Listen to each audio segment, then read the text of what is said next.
No? Okay, well, let's just roll on then. Here we go.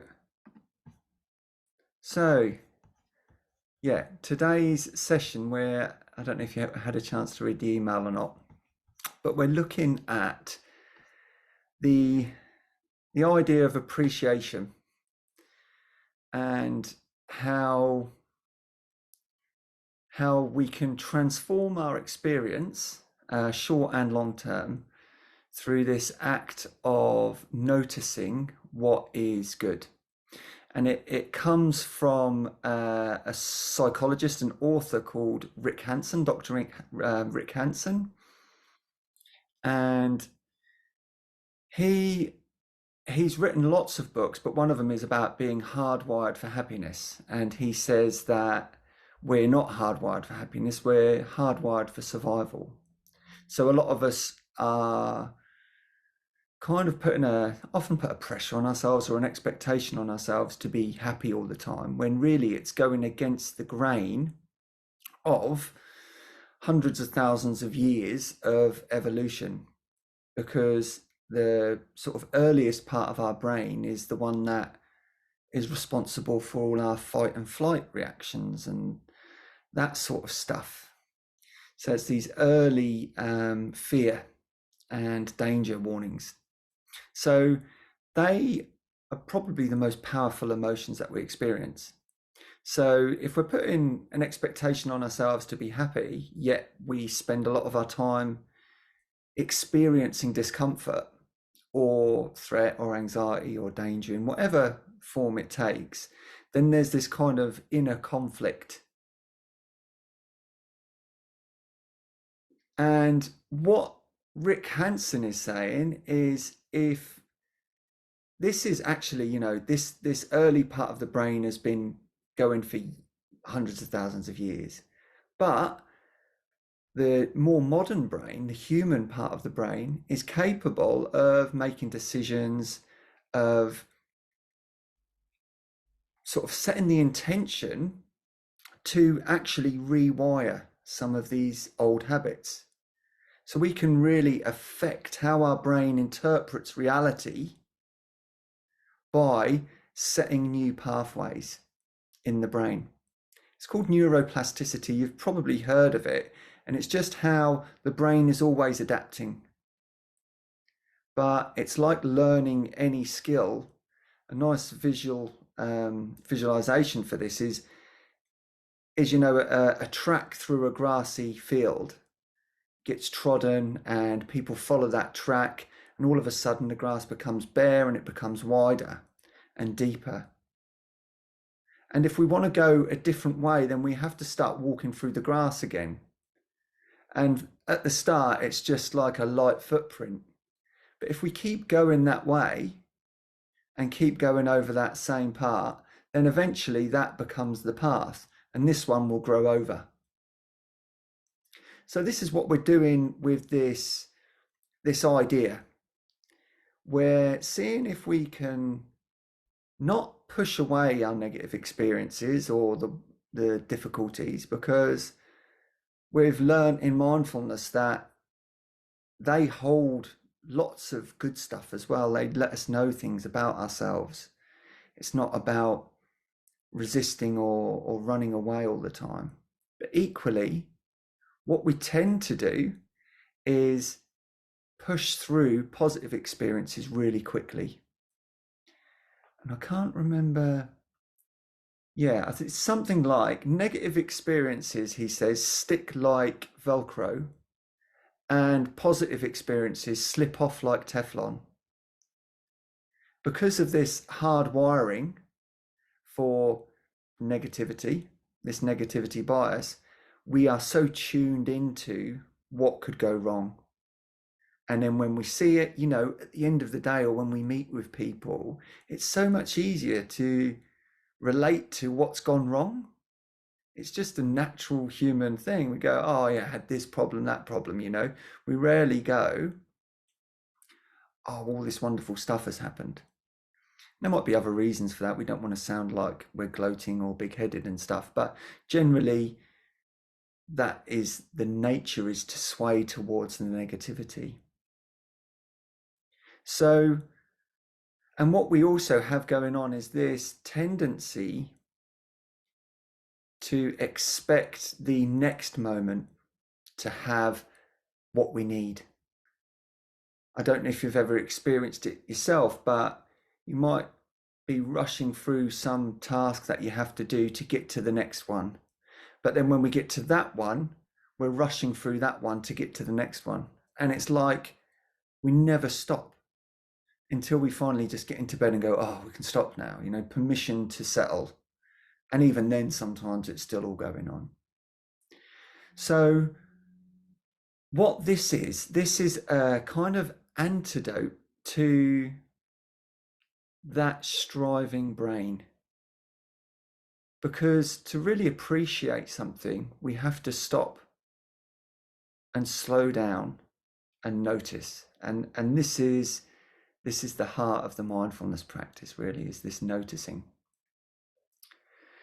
I do just want to go, I don't know if you had a chance to read the poem. This is a lovely poem by Pat Schneider, and it's called The Patience of Ordinary Things. So it's a kind of love, is it not? How the cup holds the tea,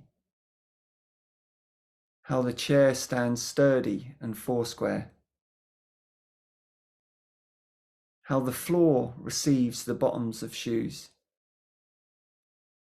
or toes, how soles of feet know where they're supposed to be. I've been thinking about the patience of ordinary things, how clothes wait respectfully in closets and soap dries quietly in the dish, and towels drink the wet from the skin of the back, and the lovely repetition of stairs. And what is more generous than a window?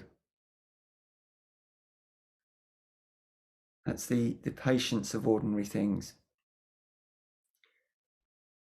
And I think that guides us nicely into this sense of noticing. And as with a lot of poetry, it's beautiful in its simplicity. And even though there may be so much going wrong externally, internally in our lives, there's always an opportunity to notice what is here, to notice what is good. And we don't have to go too far for it. It may be noticing how the sun rests on your face, the warm touch of the sun. It may be the fact that we can just go to the tap and draw out a cup of fresh water. Maybe something big, like a job promotion, or giving birth or something like that, something amazing like that. But it doesn't have to be something big. And so what does he call this practice? This is it. It's taking in the good, I think. Yeah, taking in the good. So this taking in the good practice by Rick Hanson is about firstly noticing when something good has happened, something nice. It may just be a very small thing. And we take stock that it's happened. So that's the first thing we do. And then the practice is to deepen that. We want to explore it or expand it or enrich the experience. So for that, we might hold the experience in our awareness for a moment and look at it through different senses. Maybe the sun on the face, we can see the sun in the sky and then we feel it on our skin. And then maybe noticing in the belly if there's any emotions associated with that. And then once we've kind of spread it out a little bit, enriched the experience, we then absorb it. So we just take a moment, a very short moment, after we've enriched it to really absorb it in whatever way we can. So that's when we let it sink in. And it's this little practice that can actually start to rewire and retrace some of those anxiety-inducing pathways in our brain. And this may only take 20 or 30 seconds to do. Might be a nice hot cup of tea, the taste of a certain food. But even amongst all the really difficult things that are going on, there is still this tendency to overlook what is good.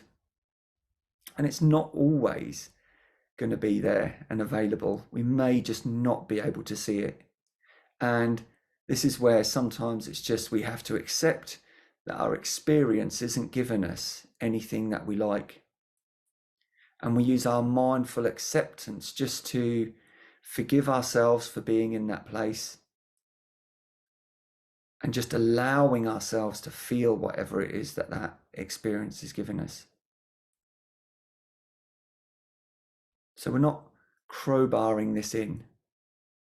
This is something that if we notice it, we notice it. If we don't or we can't, then we're not going to add layers of beating ourselves up for that as well. So, yeah, as John Kabat-Zinn says, one of my favorite quotes is, if there's still breath in your body, then there's more right with you than wrong with you. And I think that that's got layers to it. But I think, you know, if you're alive, you've got potential. And just so happens that the breath is something so intimate, so close to us, that it's always available. So we're going to do a little settling practice, and then we'll get into having a go at some of this noticing. Now, I will ask you to think about or remember possibly something either big or little that's come into your experience, and we'll use that as practice for this deepening or this taking in the good. But we'll follow the usual practice. You know, we'll settle into the posture, we'll settle with our breath and breathing, we'll ground ourselves through the body, and then when we enter the rest, that's when we might start exploring some of these different techniques. And if it doesn't make sense or it's not working, feel free to go wherever you need to go. Follow the breath, follow sensations in the body, whatever it is that works for you. So I think that's all I wanted to say.